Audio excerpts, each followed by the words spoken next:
Salut! Ceci est la partie 2 de l'épisode sur l'audition. Donc si vous l'avez loupé, l'épisode 1 est là. Et dans la description, il y a le lien en fait vers la playlist de cette série, si vous voulez voir depuis le début, par exemple si vous n'avez pas vu les 2 épisodes sur la vue, sans jeu de mots. Hein, voilà. Donc on s'était arrêté au moment où l'information arrivait, l'information du son avait traversé l'oreille et arrivé dans des terminaisons nerveuses, et là on va s'intéresser à ce qui se passe ensuite, à la façon dont le cerveau va traiter cette information.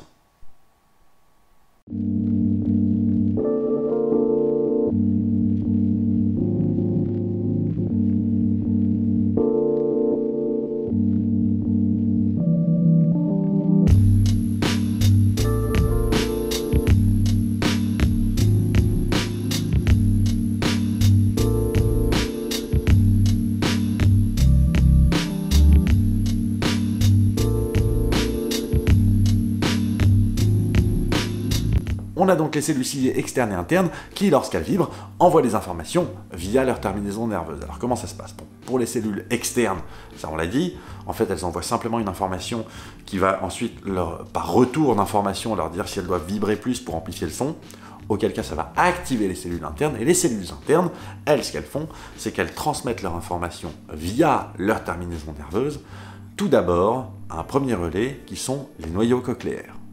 Alors juste pour information, dans le système nerveux, on trouve parfois des agrégats de cellules nerveuses qui ont une fonction commune, qui font globalement la même chose, et on appelle ces agrégats des noyaux. Et croyez-moi, vu la complexité du corps humain, ce genre d'encapsulation-là, ça facilite la compréhension, mais genre sévère, quoi.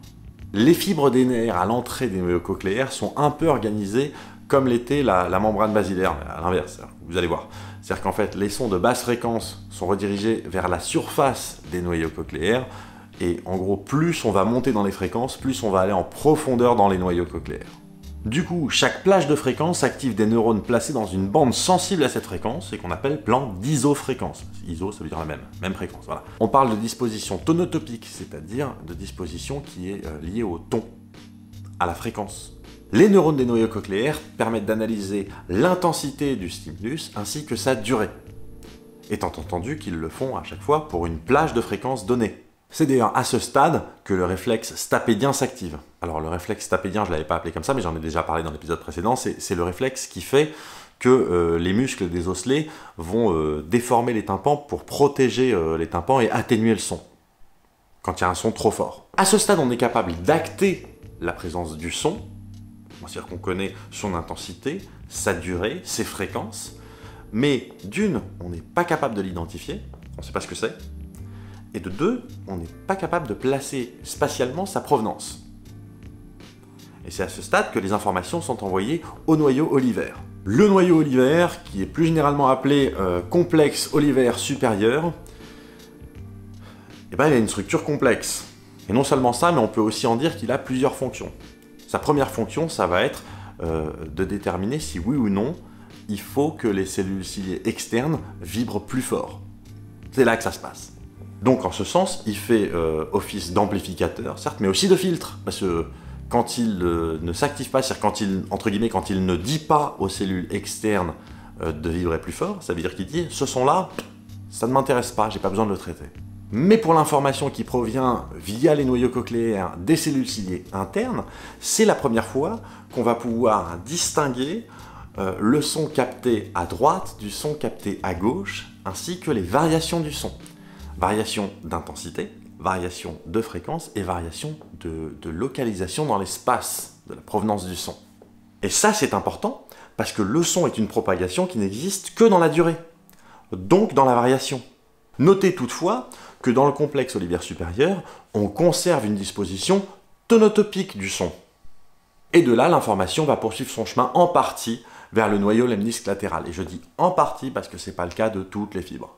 Après s'être croisées dans le complexe olivaire supérieur, les informations sont à nouveau séparées pour être dirigées dans les noyaux du lemnisque latéral, qui est divisé en 2 sections. Un complexe ventral et un noyau dorsal.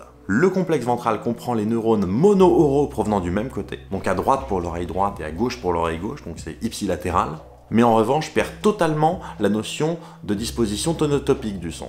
Ce noyau va participer à l'analyse de la durée d'un son complexe, et c'est une information qui est très importante pour le langage. Le noyau dorsal, quant à lui, est composé de neurones binauraux qui reçoivent l'information des deux oreilles via le complexe olivère supérieur. Il est vraisemblable que l'analyse de la spatialisation du son se fasse à ce niveau-là, et que c'est également à ce niveau-là que justement l'analyse du son peut provoquer un mouvement de tête en fonction de l'origine du son. Les fibres qui sortent du complexe olivère supérieur mais qui ne se dirigent pas vers le noyau du lemnisque latéral sont dirigées vers le colliculus inférieur, qui est le pendant auditif du colliculus supérieur pour la vision. Voilà un centre dans lequel on va à nouveau analyser l'intensité, les fréquences et la durée du son, sauf que cette fois-ci, ça va nous permettre d'identifier le son, notamment en ce qui concerne le langage, voire d'identifier ce qui pourrait être un nouveau son au niveau de son cortex externe et dorsal. Mais dans son noyau central, on va avoir à nouveau une distribution qui va fortement ressembler à ce qu'on avait vu avec le corps genouillé latéral pour la vision, c'est-à-dire qu'on va avoir des couches successives de cellules, un peu comme les couches d'un oignon. Ce noyau, donc, de chaque côté, va récupérer les informations de basse fréquence ipsilatérale, donc de l'oreille droite pour le noyau droit, de l'oreille gauche pour le noyau gauche, mais les informations de haute fréquence controlatérale, donc de l'oreille gauche pour le noyau droit et de l'oreille droite pour le noyau gauche. Parce que, pourquoi pas? Et ce qu'il faut savoir en plus, c'est que via des commissures, les deux colliculus inférieurs, donc de droite et gauche, se parlent entre eux. Ils échangent des informations, ces deux cons. Oui. Et avant de passer à la suite, on va aussi noter que les colliculus inférieurs, ou colliculi inférieurs, on devrait peut-être dire au pluriel, j'en sais rien, je m'en fous. Les colliculus inférieurs échangent des informations avec les colliculus supérieurs. Donc, l'image et le son. Pourquoi? Parce que ça va permettre des réajustements, des raccords entre l'image et le son. Ça va permettre notamment, par exemple, de compenser peut-être un handicap visuel ou auditif. Notamment ce trompe-l'œil hyper connu, dont le nom m'échappe totalement, mais je le mets là, le nom, voilà. Parce que c'est la magie du montage, voilà. Ce trompe-l'œil hyper connu, je vous mets aussi un lien vers une vidéo comme ça, tac, ça vous pouvez le voir, qui fait que quand vous avez un même son, c'est-à-dire que vous avez une personne qui a enregistré le son bas, bas, bas, comme ça, et quand avec sa bouche vous le voyez faire bas, bas, bas, vous entendez bas, et quand vous le voyez faire fa, fa, fa, fa, vous entendez clairement fa, alors que le son est rigoureusement le même. Bas, bas, bas, bas, bas, bas, bas, bas, bas, bas. De là, l'information est transmise au cortex auditif via le corps genouillé médian, mais également vers d'autres zones du cerveau comme le thalamus. L'information y sera notamment traitée pour savoir si un son qu'on entend quand on est endormi doit nous réveiller ou pas, ce genre de choses. Ouais. Alors voilà, on peut se dire que ce trajet est un énorme bordel. Et c'est vrai que c'est un beau bordel. Mais quand on voit, c'est pas le bon mot, mais voilà, quand on voit la finesse du son qu'on est capable d'entendre, on se dit que c'est pas si étonnant que ça, finalement, que ce soit un joyeux bordel de complexité à mettre en œuvre. Avant de finir cet épisode, je vais juste vous parler d'un machin qui a été inventé par une succession folle d'inventeurs. Je vous mets un lien vers la page Wikipédia en question qui va vous permettre de suivre un peu l'évolution du machin, parce qu'il y a du monde qui a bossé là-dessus. Et ce machin inventé par des chercheurs, donc, que je trouve absolument fabuleux, c'est l'implant cochléaire. Le principe de l'implant cochléaire, clairement, c'est de bypasser complètement l'oreille externe et l'oreille moyenne, quand celles-ci font défaut. Voilà. Donc l'idée c'est quoi? L'idée c'est d'avoir un micro qui est placé à l'entrée du pavillon, et ensuite de traiter ce micro dans un tout petit ordinateur qui se trouve vraiment juste au-dessus de l'oreille, c'est un petit appareil, et ensuite de cet appareil-là, l'information va être transmise directement à la cochlée via, grosso modo, 20 à 22 électrodes. Je rappelle pour information que la cochlée fait grosso modo la taille d'une lentille. Alors bien sûr, il y a un temps d'adaptation et de rééducation, ou voire d'éducation, mais les résultats sont là. On arrive à avoir des gens qui avaient perdu toute audition, qui n'avaient jamais eu d'audition, être capables de converser au téléphone. Et converser au téléphone, c'est un signe, parce que ça veut dire qu'ils sont capables de converser sans aucune information visuelle pour compenser le manque d'audition. Et alors, même si je donne généralement pas dans le mélo, je vais tout de même me permettre de vous montrer les réactions de quelques personnes à qui on vient d'activer l'implant cochléaire pour la première fois. Perso, moi, je vois ça, je chiale, voilà.